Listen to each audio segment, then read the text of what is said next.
వచ్చేసింది ఆది శ్రావణం షాపింగ్ అంతటికి అతిపెద్ద కేజీ సేల్ తో పాటు up to 61% off 1+1 offers, combo offers ఇంకా మరెన్నో. CMR shopping mall. Singer Rahul Sipligunj పై కేసు నమోదైంది. తనపై బెదిరింపులకు పాల్పడ్డారని ఆరోపిస్తూ యువతి ఫిర్యాదు చేసింది. రాహుల్ సహా 11 మందిపై కేసు నమోదు చేశారు ఎంవీపీ పోలీసులు. ఫిర్యాదులో అనేక ఆరోపణలు చేసింది ఆ యువతి. యువతి ఫిర్యాదు ఆధారంగా దర్యాప్తు కొనసాగుతోంది. దీనికి సంబంధించి మరిన్ని అప్డేట్స్ మా కరెస్పాండెంట్ అనిల్ అందిస్తారు.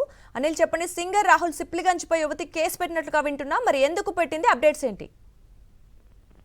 వాస్తవానికి రాహుల్ సిప్లిగంజ్ కి బామ్మర్ది అయినటువంటి ఎవరైతే రాహుల్ రెడ్డి ఉన్నారో అతనికి సంబంధించినటువంటి వ్యవహారంలో రాహుల్ సిప్లిగంజ్ ఇన్వాల్వ్ అయ్యాడు. ఎందుకంటే రాహుల్ రెడ్డి అనే వ్యక్తి యువతిని పెళ్లి చేసుకుంటానని చెప్పి ఫిజికల్ రిలేషన్ పెట్టుకుని ఆ తర్వాత ముఖం చాటేసాడు, ఆమెను ఇబ్బందులకు కూడా గురి చేశాడని ఆ యువతి ఆ ఫిర్యాదులో పేర్కొనడం జరిగింది. ఈ క్రమంలోనే నచ్చ చెప్పేటువంటి క్రమంలో కావచ్చు, లేదంటే సెటిల్మెంట్ చేసేటువంటి క్రమంలో కావచ్చు, రాహుల్ సిప్లిగంజ్ అందులోకి ఈ మ్యాటర్ లోకి ఇన్వాల్వ్ అయ్యి ఆమెను బెదిరించేటువంటి ప్రయత్నం చేసినట్టుగా యువతి ఫిర్యాదులో పేర్కొనడం జరిగింది. అందుకు అనుగుణంగా పోలీసులు రాహుల్ సిప్లిగంజ్ పై కూడా కేసు నమోదు చేశారు.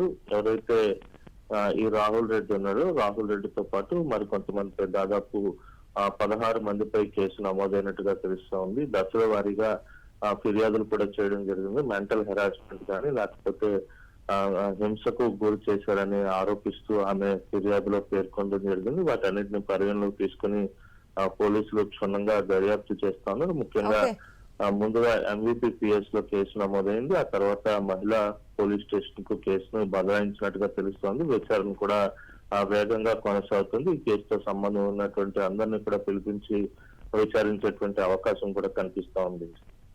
Right Anil, thanks for the updates.